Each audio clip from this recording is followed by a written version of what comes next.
L'accueil des fragilités de chacun est une voie essentielle pour construire une voie plus humaine. C'est le message de l'Arche, un foyer qui accueille et accompagne des adultes en situation de handicap mental. Dans la métropole, une cinquantaine de personnes suivent ce parcours de vie. Tout connaître sur le Donut territorial, un outil de prospective qui a le vent en poupe. C'est ce que propose l'exposition Réparer le futur, imaginons Grenoble en 2040. Du climat à la cohésion sociale, quels risques nous attendent et comment y faire face en gardant foi en l'avenir pour agir dès maintenant. Et puis, au pied des étoiles est né du projet d'un professeur de lycée de Grenoble, aller voir les étoiles à Atacama, au Chili. Les auteurs et dessinateurs Edmond Baudouin et Emmanuel Lepage se sont joints à l'expédition et viennent nous présenter cette BD hybride à l'occasion du 22e Printemps du Livre de Grenoble. Bonsoir à tous, bienvenue dans ce JT du mercredi 3 avril 2024. Du lundi au vendredi à partir de 18h, l'essentiel de l'actualité du Grand Grenoble. Différent, et alors, le 2 novembre, c'était la journée mondiale de sensibilisation à l'autisme. Plusieurs événements sont organisés cette semaine à Grenoble. Selon le dernier rapport de la défenseuse des droits, le handicap est pour la 7e année consécutive la première des discriminations en termes de saisine. Vivre ensemble, partager le quotidien, c'est le cœur du projet de l'Arche à Grenoble qui accueille depuis 2010 des personnes porteuses d'autisme, mais aussi de trisomie 21 et de divers syndromes entraînant une déficience intellectuelle profonde ou légère. Jérémy Pinard. Un immeuble aux allures de colocation. À l'intérieur de ce bâtiment réside une association. L'Arche est un organisme privé prenant en charge des personnes souffrant d'un handicap mental pour leur offrir un vrai chez eux et une autonomie optimale. Donc le projet ici, c'est d'accompagner des personnes porteuses d'un handicap mental et de les inclure et les intégrer dans la vie du foyer. Ils ne sont pas simplement bénéficiaires, ils sont aussi acteurs de la vie du foyer. Être acteur de sa propre vie, c'est aussi participer aux tâches ménagères. Sur les murs du salon est affichée toute l'organisation de la semaine. Chacun, en fait, à un moment défini, sait ce qu'il a à faire. Donc ça va de préparer le repas, mettre la table, essuyer les surfaces, la vaisselle, le ménage ensuite. Ici, pas de personnel de ménage et les repas sont préparés par les résidents avec l'aide des assistants. Un foyer très actif qui est aménagé pour proposer des lieux de vie agréables et de détente pour tous ces résidents. Moi, des fois, je joue au piano. Au piano? Très.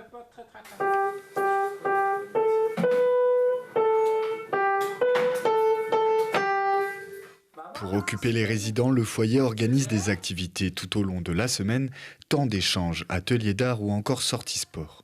On fait des activités au choix, c'est soit foot, soit ping-pong. Et ça fait depuis 13 ans que je suis à l'Arche. C'est le meilleur des foyers.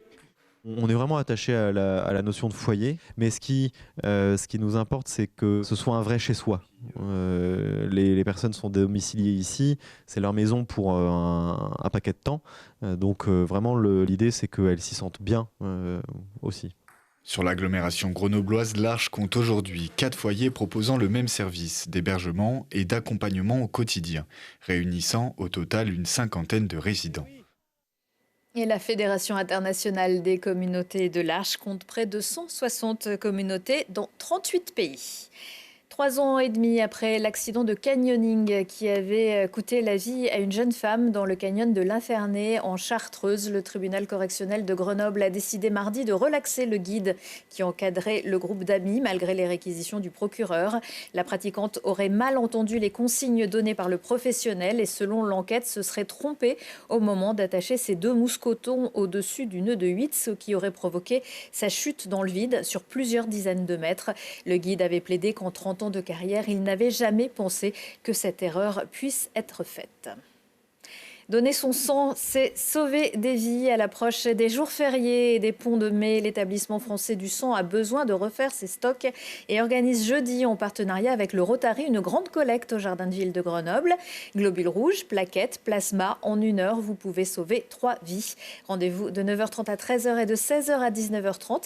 Il est préférable de s'inscrire sur dondesang.efs.santé.fr.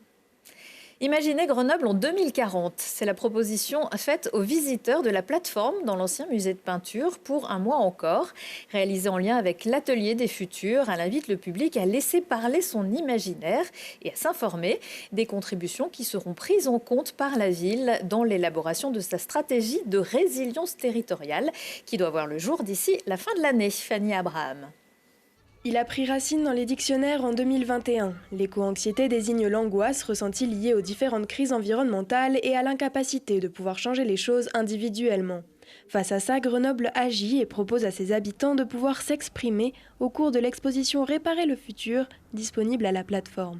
On est très content d'avoir pu faire cette exposition où on entend vraiment faire une démarche et aller auprès des citoyens pour récolter leur vision et faire en sorte que ce soit une démarche collective et co-construite de projection vers les futurs. On a une réaction possible autour de notre premier portrait de notes de territoire. Nous avons une partie qui est un espace d'expression libre et nous avons des petites cartes postales que les gens peuvent remplir en proposant leur vision de Grenoble en 2040.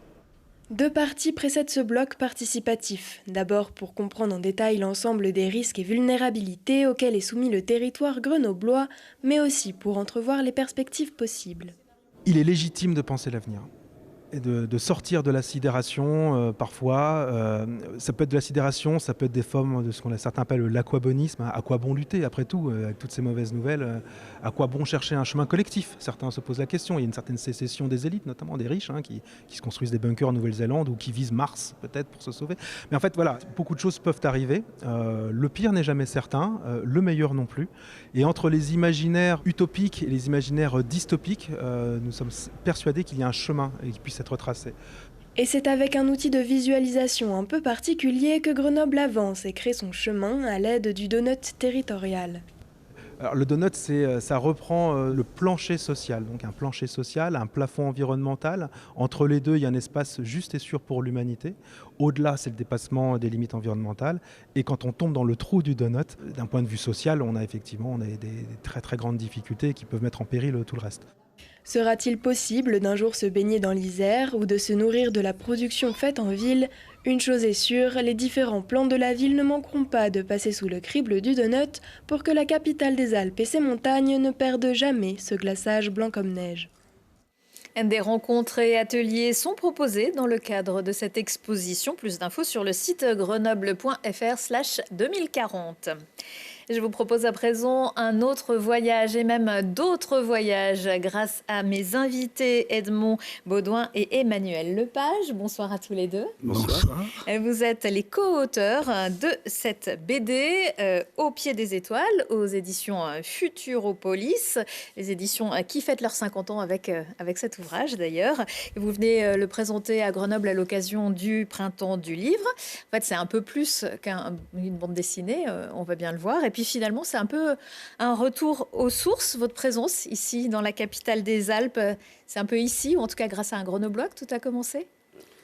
C'est vrai, par un professeur, qui est José Olivares, qui nous a réunis, qui voulait aller au Chili avec des lycéens et avec des auteurs de bande dessinée, pas seulement, aussi un cinéaste, d'autres personnes.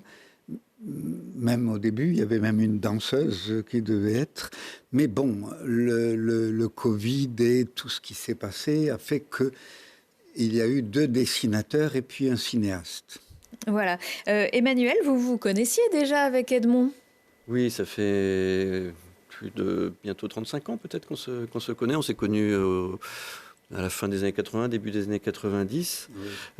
Sur une plage à Saint-Malo, où nous nous sommes rencontrés. On avait 25 ans de différence. On a toujours 25 ans de différence d'ailleurs. Mais j'étais, moi, très intéressé par à la fois le chemin de vie et le chemin artistique d'Edmond qui m'intriguait. Et qui, je pense, d'une certaine manière, a orienté mon travail. Et lorsque José nous a proposé de partir ensemble voir les étoiles dans le désert d'Atacama, ça m'a semblé l'opportunité de travailler ensemble. C'était Alors, un cadeau. ouais, quand ce prof grenoblois vous propose ce voyage, vous réfléchissez un petit peu ou allez voir les étoiles dans l'Atacama, on réfléchit pas, on dit oui tout de suite? On ne réfléchit pas une seconde. Non. Tout de suite, évidemment. Alors vous l'avez un petit peu abordé, rien ne va se passer comme prévu finalement dans cette histoire ou dans ces histoires? Et effectivement, l'histoire d'aujourd'hui, j'ai dit le Covid, mais il y avait donc une maladie aussi. Oui, Emmanuel, vous Oui, tombez malade. Oui, voilà. Quelque chose d'important. Oui, j'ai eu un cancer en fait. Pourquoi vous avez décidé de le raconter dans le livre? Eh bien, je pense que c'est une forme d'invitation d'Edmond à le raconter, parce que je crois que Edmond fait les pages dans le présent en fait de ce qui est en train de se faire, contrairement à moi qui ai besoin en fait de construire les choses avant de les mettre sur le papier. Et Edmond m'a proposé une page où il l'évoque comme une perche en fait qui me tend. Et je vais me dire, mais oui, bien sûr, je vais la saisir, parce que je pense que la maladie est quand même intrinsèquement liée à ce projet. Je crois avoir vécu en fait cette aventure au Chili, comme je le dis dans le livre, un chemin de rémission. Voilà, je crois que ça a été une extraordinaire aventure, tant dans notre collaboration que dans le voyage en lui-même, la rencontre avec ces jeunes, avec ce pays, avec José, bien entendu. Mais je crois que c'est ça aussi qui, d'une certaine manière, m'a permis de vivre à nouveau et différemment. Comment vous avez travaillé ensemble? Parce que vous avez des styles très différents. Comment vous êtes répartis les pages, les histoires? Nous avons une façon de travailler très différente, mais il se trouve que nous cherchons au plus près d'être juste, d'être honnête avec nous-mêmes, avec ce qui se passe. Et puis le dessin, c'est difficile. Quoi que l'on dessine, de quelque manière que l'on dessine, c'est un chemin. Il se trouve là qu'on a mis ces deux chemins, d'ailleurs, en marchant beaucoup dans les Andes, de mettre ces deux chemins parallèlement, de voir ce que l'un faisait, l'autre faisait, assis l'un à côté de l'autre souvent, et comme des frangins, de se poser des questions sur ce qu'est le dessin. Cette passion du dessin, vous l'avez aussi transmise à ces jeunes qui sont partis avec vous? Cette transmission, c'était aussi important?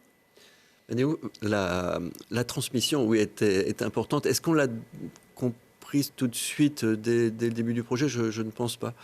Mais c'est vraiment au cours du chemin, comme dit Edmond, qu'on s'est rendu compte qu'on était finalement dans une forme d'égalité. Voilà, on n'était pas les enseignants, ils n'étaient pas les élèves. Je pense on avait sans doute des choses à leur apprendre, mais eux avaient beaucoup de choses à nous apprendre aussi. Et je crois qu'il y a eu une forme d'égalité dans l'échange qui m'a fait évoluer, m'a fait changer, m'a appris. Ils m'ont beaucoup appris, certainement. Oui. Allez-y, Edmond. Oui, on part ensemble dans un voyage. Il n'y en a pas un qui dirige véritablement. On est ensemble. Et à ce moment-là, que l'on soit jeune ou vieux, on est tous fatigués quelquefois même. Et on va dans le chemin. Au lieu d'y aller tout seul, on y va en groupe. Et là,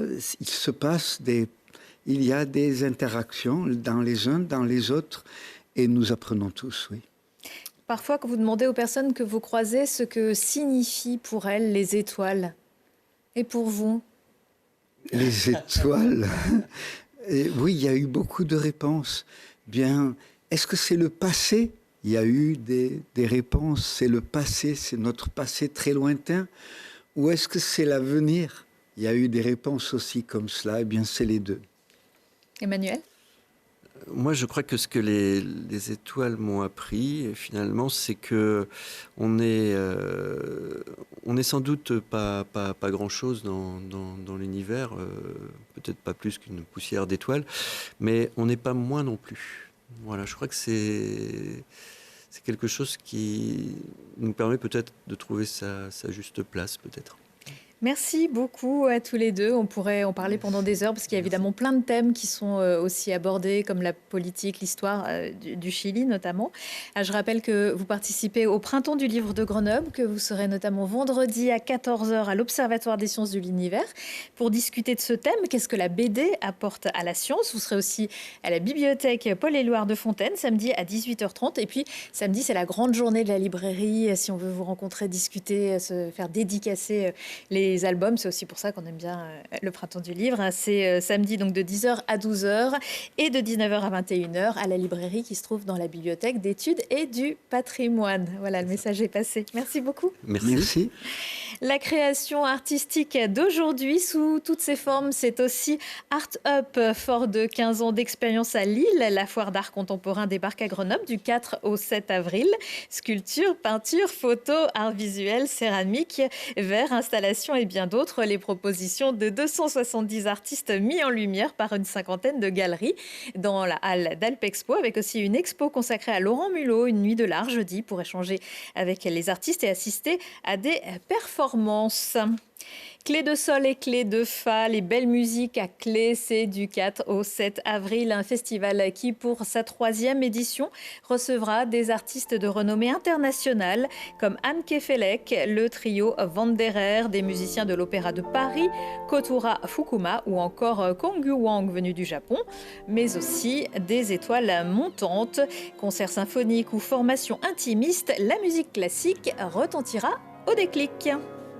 Si on parlait avec Lucille Dailly aujourd'hui qui retrouve Steve Estatoff dans un autre jour musical, vainqueur de la Nouvelle Star en 2004, qui revient sur les ondes avec le groupe de glam rock new-yorkais Wild Street pour un duo décoiffant. Marie-Alice, graphiste, illustratrice, affichiste, nous emmène à Grenoble, colorée, élégante, modernisée par sa touche bien rétro. Et Samuel Marie nous fait voyager partout à travers le monde à bord de son van aménagé sur mesure. Cet Isérois tétraplégique veut ouvrir les portes de l'aventure humaine avec simplicité mais beaucoup d'audace. Retour de l'actu dans 1 heure et en replay sur télégrenoble.net. Je vous souhaite à tous une excellente soirée.